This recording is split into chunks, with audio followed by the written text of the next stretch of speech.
Can protect your profile, be your own fan. Do it for your best life. Great. Do it for your best life. Great. Don't put yourself at risk. Condom connect every time. Do it for your best life. The following growing tip is brought to you by Evergo Garden Center. When you want it to grow, call the pro. You may also grow your crop indoor, in containers from the confines of your patio, balcony, or acres outside directly in soil. Whatever your choice, you'll need soil or potting media to anchor the plant roots, which also supply water and nutrients. Water is also a growing medium if you practice hydroponics. For best results, do soil and irrigation water tests before use. The preceding growing tip was brought to you by Evergo Garden Center. When you want it to grow, call the pro. The following is paid for by the People's National Party.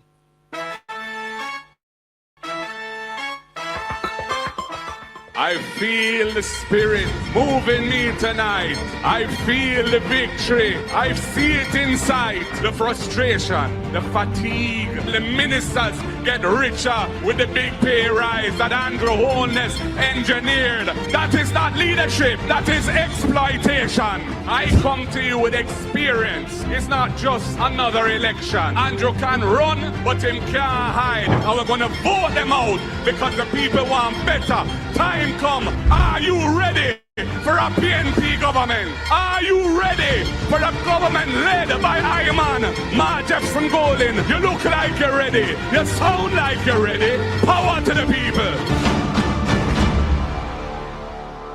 The proceeding was paid for by the People's National Party. Want to earn your degree from a U.S. university? Qualifying Caribbean residents can study 100% online at DeVry University with 50% tuition savings and a waived application fee. Don't miss this incredible opportunity. Restrictions apply. Visit partner.devry.edu/Caribbean today. Me have to the road quick and fast. So the Star met me know the news, sports and entertainment. Cause the Star are the people paper.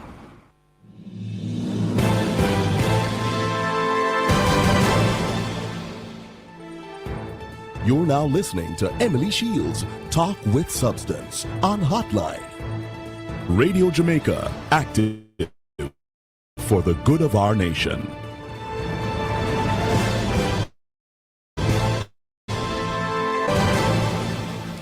Time now for conversations with the NHT. Good to have you in studio, Mr. Dwayne Burbick, Assistant General Manager, Corporate Communications, Public Affairs. How are you? Congratulations.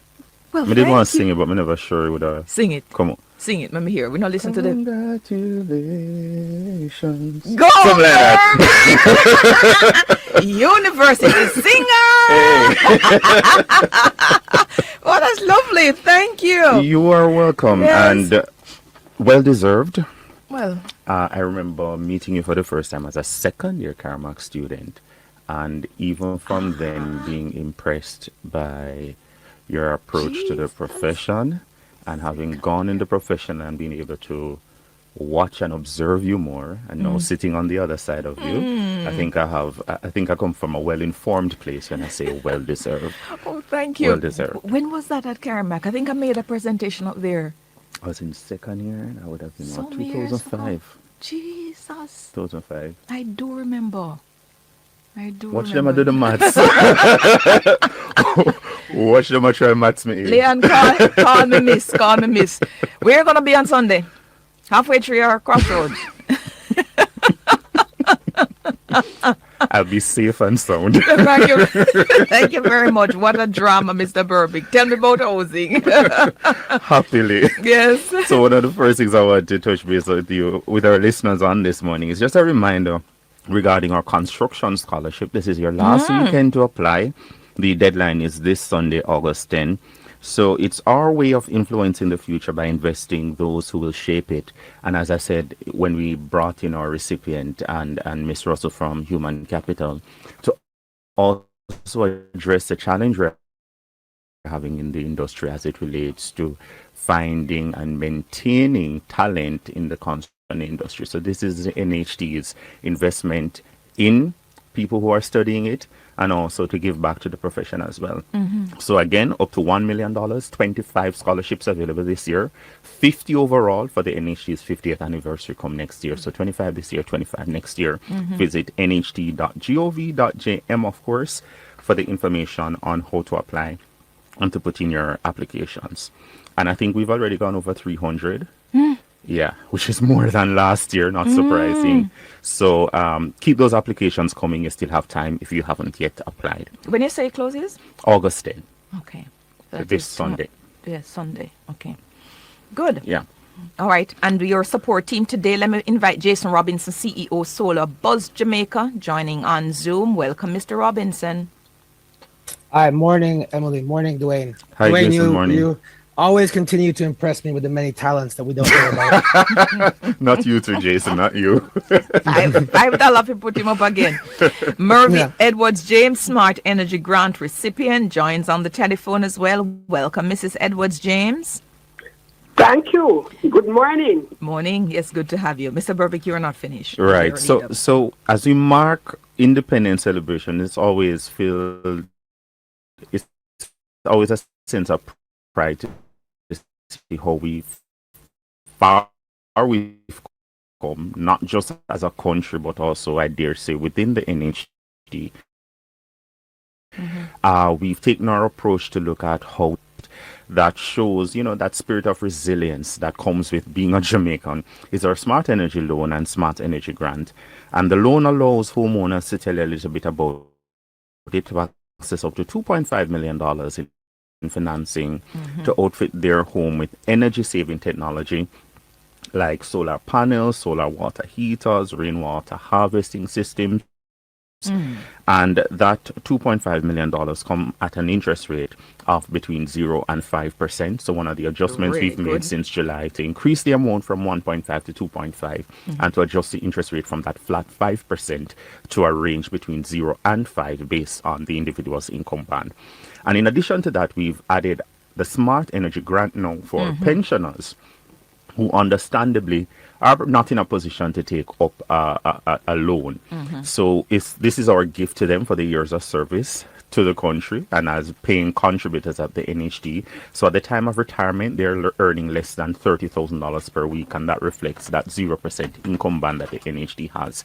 And the NHT gives up to $1.5 million to assist them with the installation of those smart energy systems. We're doing 30 per parish. This is our second year of doing it. I think we have a little over 560 recipients already, and many of them have begun to install those systems and are getting that much needed reprieve.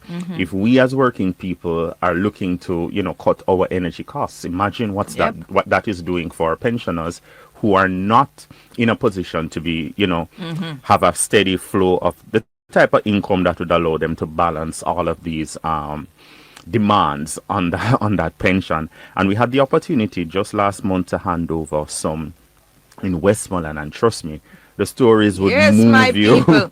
And so this morning I brought Jason, and I also brought Carmen to hear the kind of impact it's having on the contributors or pensioners rather, from Carmen's perspective, and for Jason to tell you about some of the benefits of having this type of system, some of the things you need to look out for as you install. And I know Jason has been one of those advocates of this program, to firstly separate the smart energy loan from the regular home improvement loan, so people don't have to be choosing between. And I know I spoke with Jason last year in about October, and he's like, great start doing, can we put on some more money on it? Yes. Well, Jason, we put on $1 million more, so we're at 2.5 million. So he can also tell you what that 2.5 million can do in terms of a system and what savings could accrue from that type of investment. So the pensioners, though, I know it was for public sector pensioners before? Yes, that's another change we've made. Yes, thanks for that. Yes. So last year when we just introduced it in the pilot phase, it was just for public sector pensioners. And we got quite a bit of feedback even on this program to say, what about where other pensioners as well? We too are in a position where we need that kind of support. And so that's one of the adjustments we've made this year, that we've now widened the pool to just include pensioners generally. Again, once they were earning less than $30,000 per week at the time of retirement. Lovely. Equality before the law for all pensioners. Jason, let me hear you on what this 2.5 million can do and the difference between the home improvement versus the smart energy loan.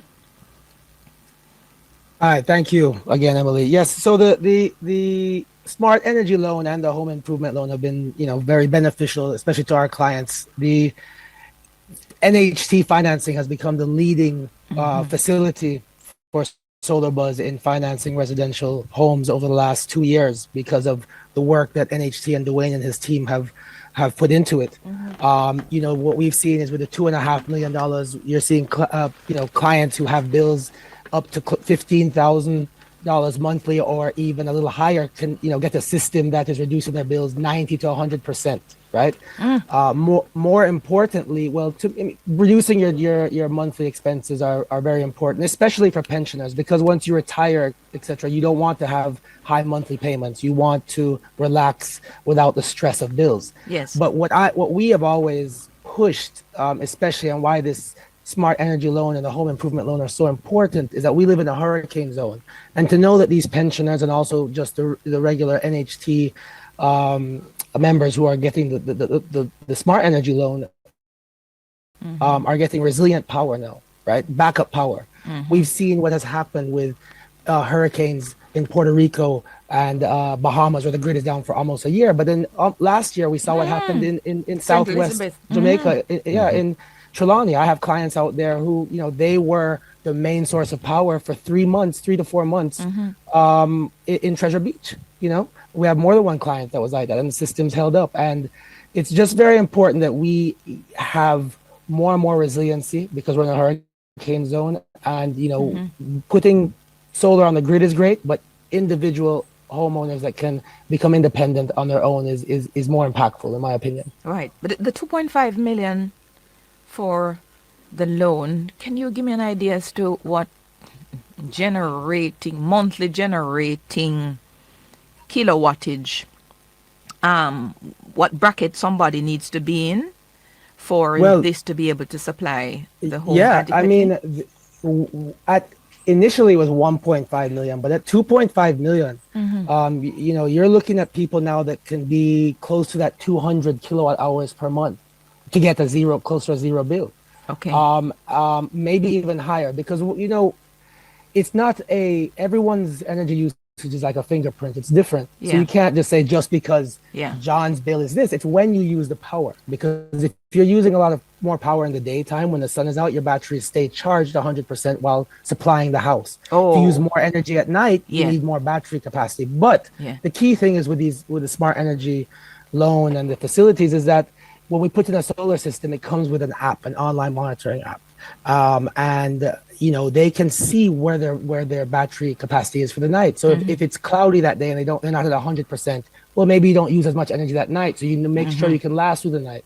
So our clients who use the app and utilize that the most reduce their bills the most. They compound their savings. So that's something we teach them as well. And I think this loan has given people tremendous opportunities to save and be resilient. When we come back from the break, give me an idea as well as to what an air conditioning unit being powered through the night, how many kilowatt of hours is that likely to be, and whether a home can work with use on this solar system of AC at night without adding any great sums to the bill. Should be easy for you to calculate. Let me take a break. This is Conversations with Conversations with the NHT, talking with Mr. Dwayne Burbick, Jason Robinson, CEO, Solar Buzz Jamaicans, James Smart Energy Grant recipient. Yeah, Mr. Robinson, before the break, I'd ask you whether this solar energy could power one AC right through the night. Yes, it absolutely can. So let's say you have an 8,000 BTU air conditioning, which is on the smaller end. If you ran that for 8 hours, you'll probably use around 7 to 8 kilowatt hours for the night. If you have a 12,000, which is slightly bigger, you're probably using 11 to 12 kilowatt hours for the night. The average bank, and I would imagine, I'm not sure the recipient on the line what size battery bank she got, but even if you have a 10 kilowatt battery bank, the key is that you want to keep as much of that battery charged before you go to bed, before you turn on your AC.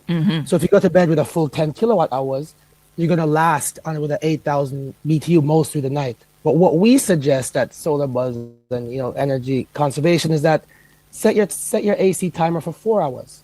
And have a fan in the room as well, because the room is going to stay cool. You don't need to blast the AC for 8 hours. Well, you can speak for yourself. If you're going through a particular pause, you don't know what sort of heat come down outside the night, Mr. Robinson. I understand. You can't stop the progress. I understand that, but I do, from an energy conservation point of view, and even in my own home, my children, their ACs are set at 4 hours. And it's fine.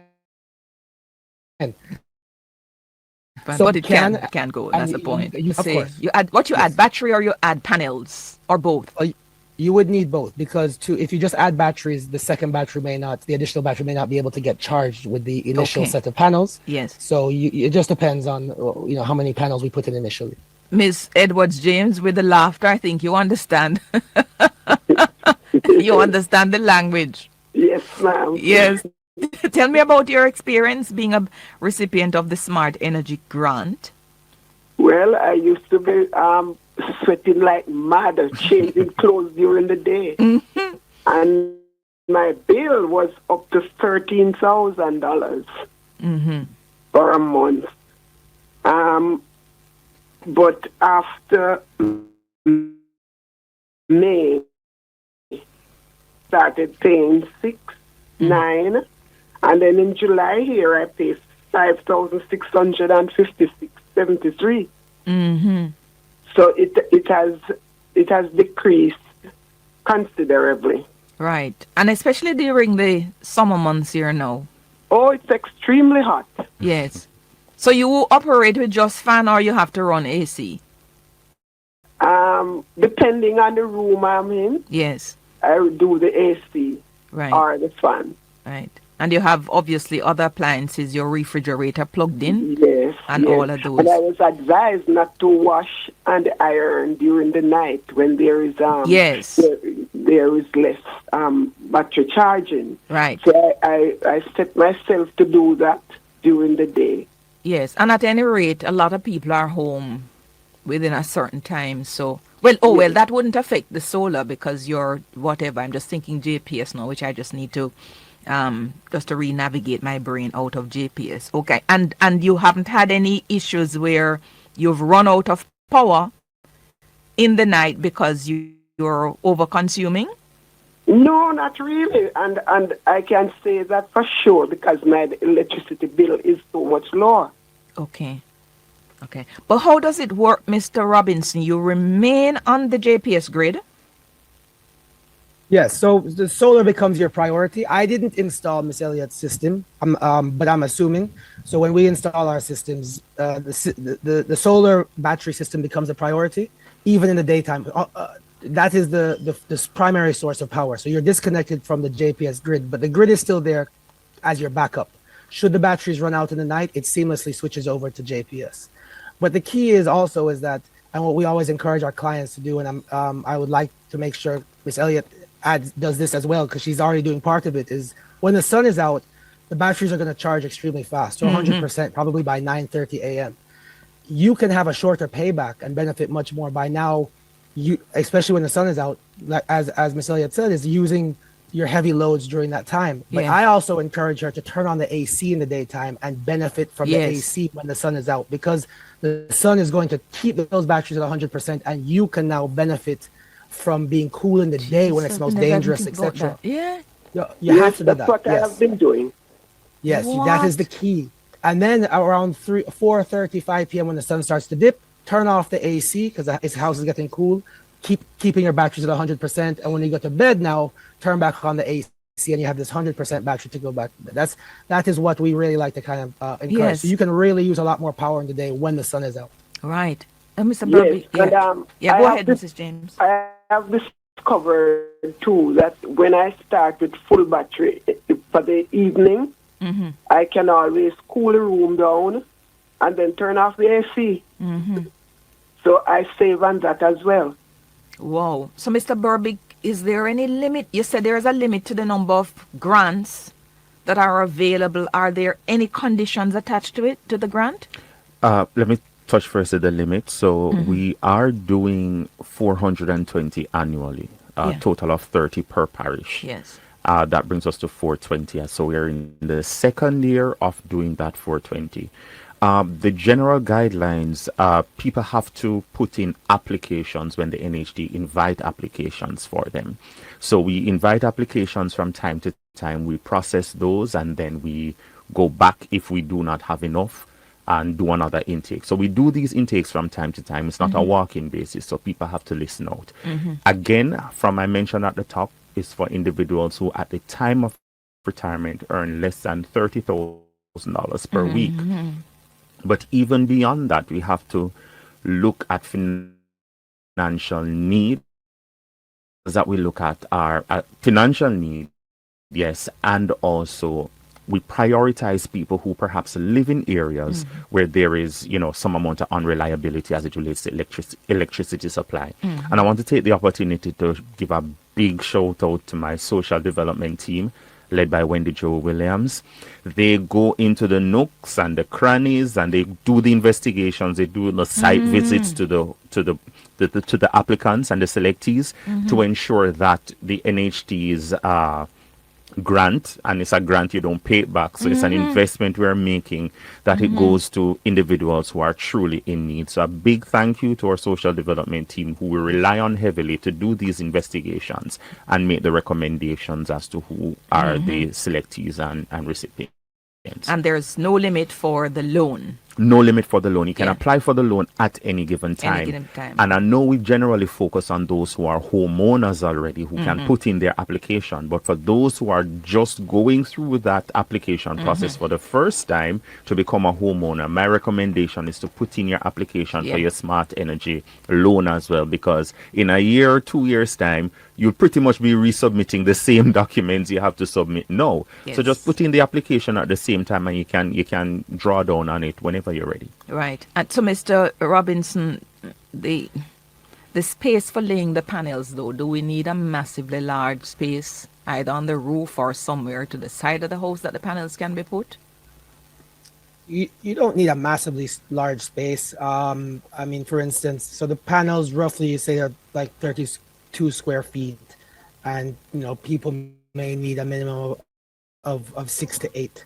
So if you said 8, you're probably looking at about anywhere from 200 to 300 square feet we can work with, which is not massively big, and we can use, especially with slab roofs. So if we need to build a structure, we can always do it. Right. Mark you, we don't need to use it for solar. We can use it for all sort of water harvesting systems as well.